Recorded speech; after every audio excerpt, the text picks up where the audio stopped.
International standards తో quality education అందిస్తుంది futuristic edu initiatives. నమస్తే, welcome to I dream talking point with Kavitha. America భారతీయుల మీద సరికొత్త బాంబు వేయడానికి రెడీ అయింది. డొనాల్డ్ ట్రంప్ అనుకున్నట్టుగా, అక్కడున్నటువంటి సెనేటర్లు అనుకున్నట్టుగానే జరిగితే నిజంగానే ఇది సేవలకి సంబంధించి సరికొత్త బాంబు కాబోతోంది. ఇప్పటిదాకా వస్తువుల మీద ఉన్నటువంటి సేవలు దానిని 50% పెంచడం, దీనికి సంబంధించినటువంటి బోల్డ్ అంత రీసెర్చ్ అనేది ఇప్పటిదాకా జరిగింది. బట్ ఇప్పుడు మాత్రం వస్తువుల మీద కాదు, సేవల మీద కూడా ట్యాక్స్ వేయడానికి అమెరికా సెనేట్ నిర్ణయం తీసుకుంది. ఇప్పుడు కాంగ్రెస్కి సంబంధించి ఓటింగ్ అనేది జరగబోతోంది. గతంలోనే 25% ఉన్నటువంటి టారిఫ్ని 50% చేశారు. దీంతో పాటుగా H1B వీసాలకి సంబంధించి $15,000 ఉన్నటువంటి ఫీజుని $1,00,000 కూడా చేసిన తర్వాత అమెరికాకి సంబంధించి halting international relocation of employment HIRE అనేటువంటి ఈ యాక్ట్ అనేది, ఈ యాక్ట్ని బేస్ చేసుకుని ఒకవేళ అమెరికా కంపెనీలు కావచ్చు, లేకుంటే అమెరికాలో ఉన్నటువంటి అమెరికన్స్ ఎవరైనా విదేశాలకి సంబంధించి అక్కడి నుంచి ఎంప్లాయ్మెంట్ కనుక కుదుర్చుకుంటే, అంటే భారతదేశానికో లేకుంటే ఇతర దేశాలకు సంబంధించినటువంటి ఎంప్లాయీస్ని కనుక తీసుకుంటే వారికి చెల్లించేటువంటి మొత్తంలో 25% పన్ను రూపంలో కట్టాల్సినటువంటి పరిస్థితులు ఉంటాయి. అంటే ఒకవేళ శాలరీ కనుక ఇస్తే అందులో 25% ప్రభుత్వానికే ట్యాక్స్ రూపంలో కట్టేలా ఈ హైర్ యాక్ట్ని, halting international relocation of employment act అనేది తీసుకొచ్చారు. ఈ నేపథ్యంలో ఇప్పటిదాకా ఒకవేళ ఏదైనా సర్వీసెస్కి సంబంధించి దాన్ని ఎగ్జంప్షన్ అనేది కూడా ఉంటుంది, ట్యాక్స్ ఎగ్జంప్షన్. ఆ ట్యాక్స్ ఎగ్జంప్షన్ అనేది కూడా లేకుండా చేయబోతోంది. అంతా అనుకున్నట్టుగా జరిగితే December 31, 2025 వరకు ఈ బిల్ కనుక పాస్ అవుతే January 1, 2026 నుంచి ఇది అమలు కాబోతోంది. అంటే January 1 నుంచి ఏదైనా అమెరికా కంపెనీ కావచ్చు, లేకుంటే అమెరికన్స్ విదేశాలకు చెందినటువంటి నిపుణులను కావచ్చు, లేకపోతే విదేశాలకు చెందినటువంటి ఏదైనా సంస్థని కనుక తమకు కొలాబరేట్ చేసుకుంటే వారికి సర్వీసెస్ అంటే జాబ్ శాలరీ కనుక చెల్లించాల్సి ఉంటే చెల్లించే మొత్తంలో 25% అమెరికన్ కంపెనీలు భరించాల్సి ఉంటుంది. ఈ మొత్తాన్ని అమెరికాకు చెందినటువంటి అక్కడ ఉన్నటువంటి స్థానికులకి స్కిల్ డెవలప్మెంట్తో పాటుగా రీస్కిల్లింగ్, నైపుణ్యాలను డెవలప్ చేయడానికి మేము ఉపయోగిస్తాము అనేటువంటి మాటను తీసుకొచ్చింది.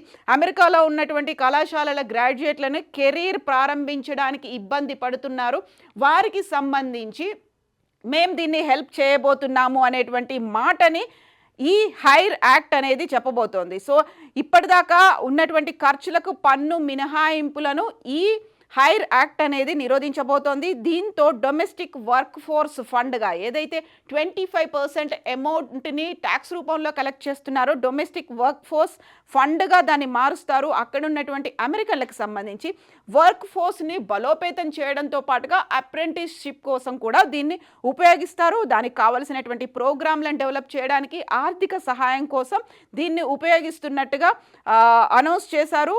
దీనికి సంబంధించి ఇప్పుడు అమెరికా కాంగ్రెస్ దీన్ని చర్చించబోతోంది. యాక్చువల్గా అక్కడున్నటువంటి ఐటీ కంపెనీలు ఏ మేరకు లాబియింగ్ చేయబోతాయి, దీన్ని అడ్డుకుంటాయా, కాంగ్రెస్లో జరగబోయేటువంటి చర్చకి సంబంధించి డిస్కషన్ని, ఆ డిబేట్ని అడ్డుకుంటాయా అనేది ఇప్పటికీ తెలియాల్సినటువంటి అవసరం అయితే ఉంది.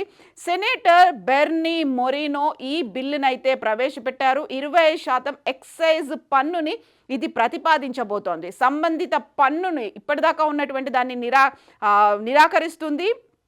రీస్కిల్లింగ్ డొమెస్టిక్ ఫండ్ కోసం అయితే దీన్ని ఉపయోగిస్తున్నారు. సో ఇప్పటిదాకా కేవలం గూడ్స్ అంటే మన దగ్గర నుంచి వెళ్ళేటువంటి ఎగుమతుల మీదే ఉండేటువంటి ట్యాక్స్ని సేవల మీద కూడా, ఐటీ రంగానికి సంబంధించినటువంటి సేవల మీద కూడా పెట్టడం అనేది ఇది సరికొత్త ప్రతిపాదన. ఈ హైర్ బిల్లు వల్ల అవుట్సోర్సింగ్ కింద విదేశీయులను ఉద్యోగులుగా నియమించి ఉంటే వారికి జీతాల కింద 25% కట్ చేసుకోవాలి, పన్ను కట్టాల్సినటువంటి అవసరం ఉంది. సో ఈ నేపథ్యం ఈ యాక్ట్ కనుక వస్తే భారతదేశానికి సంబంధించి ఐటీ సేవలు, బిజినెస్ ప్రాసెసింగ్, అవుట్సోర్సింగ్తో పాటుగా కన్సల్టింగ్, GCC అంటే గ్లోబల్ కేపబిలిటీ సెంటర్ మీద కూడా ప్రభావం చూపించే అవకాశాలు ఉన్నాయి. ఐర్లాండ్, ఇజ్రాయెల్, ఫిలిప్పీన్స్ వంటి దేశాల మీద ప్రభావం ఉన్నప్పటికీ భారతదేశం మీద తీవ్ర స్థాయిలో ఈ ప్రభావం ఉండేటువంటి అవకాశం ఉంది అనేటువంటి మాట ఈ నేపథ్యంలోనే భారతదేశ ఆర్బీఐ మాజీ గవర్నర్ కూడా రఘురామ్ రాజన్ కూడా దీన్ని తీవ్ర స్థాయిలో తప్పుపడుతున్నారు. భారతదేశం మీద తీవ్రమైనటువంటి ఆర్థిక ప్రభావం చూపించే అవకాశాలు ఉన్నాయి అనే దాంతో పాటుగా అమెరికా కాంగ్రెస్లో ప్రవేశపెట్టినటువంటి ఈ హైర్ బిల్ ఇప్పుడు సెనేట్ కమిటీ ఆఫ్ ఫైనాన్స్కి సంబంధించి వారి దగ్గర ఉంది. ఆ తర్వాత దాని మీద డిస్కషన్ చేయబోతోంది. మన ఆర్థిక వ్యవస్థ మీద తీవ్రమైనటువంటి ప్రభావం ఉండే అవకాశం ఉంది అనేటువంటి మాటలు, విమర్శలు, వాదనలు కూడా వినిపిస్తున్నాయి. సో ఇప్పటికే బ్లూ కాలర్ ఉద్యోగాలు అనేవి చైనాకు వెళ్ళిపోయాయి, వైట్ కాలర్ ఉద్యోగాలు భారతదేశానికి వెళ్ళిపోతున్నాయి. కాబట్టి అక్కడున్నటువంటి స్థానిక అమెరికన్లకి, స్థానిక యువకులకి ఉద్యోగ అవకాశాలు లేకుండా పోతున్నాయి అనేటువంటి ప్రతిపాదననే ఈ హైర్ యాక్ట్ రూపంలో వచ్చింది. అందువల్లే అమెరికా భారత ఆర్థిక సంబంధాలు ఇంతలా దిగజారిపోతాయి అనేటువంటిది మాట ఏడాది క్రితం వరకు లేదు. బట్ ఇప్పుడు ఆ ఎఫెక్ట్ చాలా ఉండే అవకాశం ఉంది అంటూ కాంగ్రెస్ కూడా, మన ఇండియన్ నేషనల్ కాంగ్రెస్ పార్టీ కూడా అదే మాట చెప్తోంది. 20% ఈ పన్ను విధించాలి అనేటువంటి ప్రతిపాదన ఈ అక్టోబర్ 6నే తీసుకొచ్చారు సెనేటర్ బెర్నీ మొరినో. దీన్ని ప్రవేశపెట్టిన తర్వాత చర్చ పెద్ద స్థాయిలో జరుగుతోంది. ఇప్పటికే ఎఫెక్ట్ అనేది చాలా తీవ్రంగా ఉంది. అందులోనూ మేక్ అమెరికా గ్రేట్ అగైన్, మాగా అనేటువంటి నినాదంతో డొనాల్డ్ ట్రంప్ రెండోసారి అధ్యక్షుడిగా ఆయన పోటీలో ఉన్నప్పుడు చేసినటువంటి నినాదం, అమెరికన్లకి ఫస్ట్ అవకాశాలు అనేవి ఉండాలి, దీంతో పాటుగా అమెరికా ఫస్ట్ అనే నినాదం.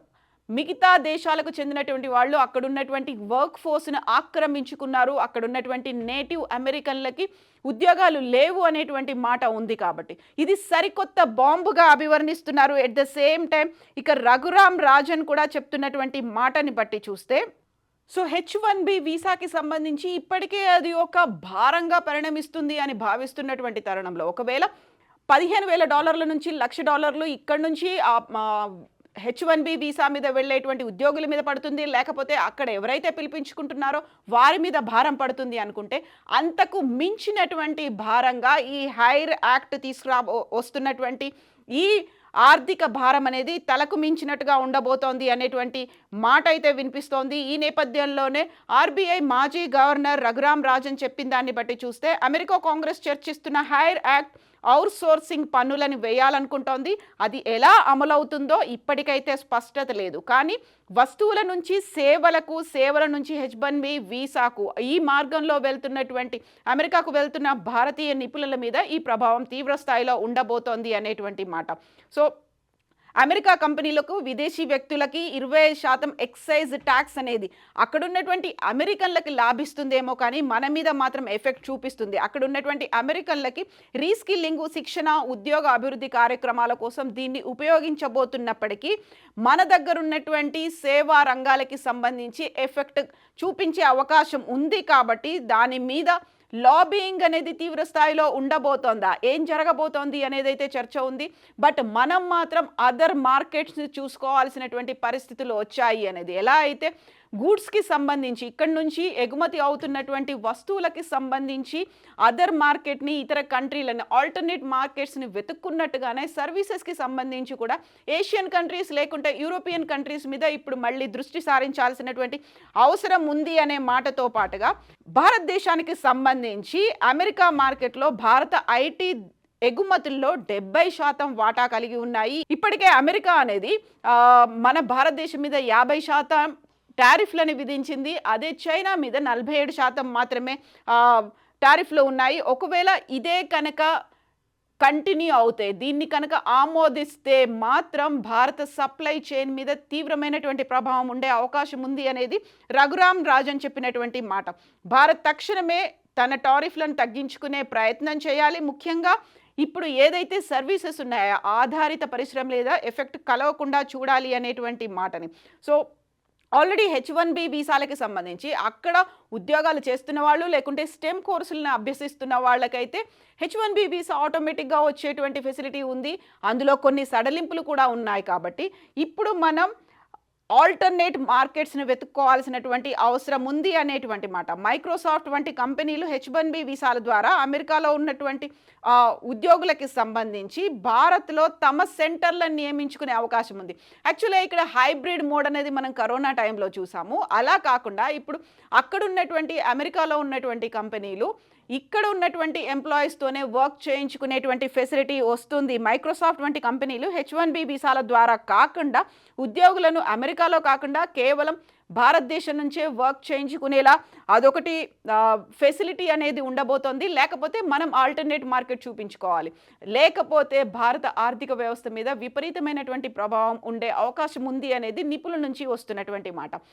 ఎందుకని డొనాల్డ్ ట్రంప్ ఇలాంటి విపరీతమైనటువంటి నిర్ణయాలు తీసుకుంటున్నారు అన్నప్పుడు అక్కడ ఉన్నటువంటి అమెరికన్లకి, నేటివ్ అమెరికన్లకి, లేకుంటే స్థానికులకి, అక్కడ ఉన్నటువంటి యువతకి ఉద్యోగ అవకాశాలు అదే మాగా నినాదం, మేక్ అమెరికా గ్రేట్ అగైన్ అనేటువంటి నినాదం, అమెరికా ఫస్ట్ అనే నినాదం జాతీయ భావం చూపించేటువంటి నినాదం. కాబట్టి దానిని మనం తప్పు పట్టాల్సిన అవసరం లేదు. మనమే అదర్ ఆల్టర్నేట్స్ వెతుక్కోవాలి అనేటువంటి వాదనలు కూడా వినిపిస్తున్నాయి. కాబట్టి అమెరికా మీద డిపెండెన్సీ లేకపోతే అమెరికా డాలర్ కలల్ని మనం తగ్గించుకుంటే మంచిది అనేటువంటి వాదనలు కూడా సోషల్ మీడియాలో వినిపిస్తున్నాయి.